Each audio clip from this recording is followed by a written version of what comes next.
Ms. Jackson-Lee. Chairman, what an appropriate hearing as we continue to assess the conditions, both political, democratic, and religious conditions in the Mideast, which a region of which I believe there is hope. But we cannot avoid the hard questions, and I look forward to hearing Assistant Secretary Posner on these issues. I want to just our citizens.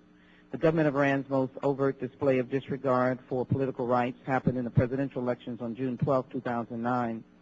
And as I said on June 19, 2009, we must condemn Iran for the absence of fair and free presidential elections and urge Iran to provide its people with the opportunity to engage in democratic election process.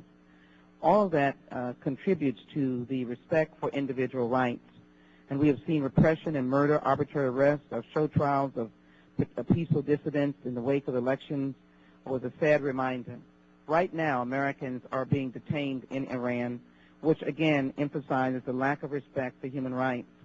This whole issue of religion is also a question. In spite of Iranians' constitutional guarantee that non-Shiite Muslims and other religious groups, including Zoroastrians, Christians, and Jews, are protected, the State Department's annual report on international religious freedom describes discrimination for those groups and the situation for religious minorities in Iran as deteriorating.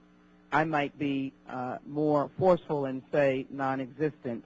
National security and regional stability are overriding concerns with regards to Iran, but the rights violations that the government of Iran perpetrates against its citizens are similarly unacceptable. I have constituents from Iran, families who have been separated from each other, who have not been allowed to reconcile or to engage because of the problems in Iran. And when we consider our relationship with Iran, human rights, including political and religious freedom, must be a high priority. Just as well as we've made progress in Iraq, I am concerned about the political and religious freedoms in Iraq because the degree to which Iraq protects those rights is a reflection on our own country and what we have been able to accomplish. There are groups, for example, that do not exist or do exist but do not have the protection in Iraq. This year, 3 months after U.S. forces turned over control of Camp Ashraf, Iraqi security forces violated the human rights of the People's Mujahideen of Iran.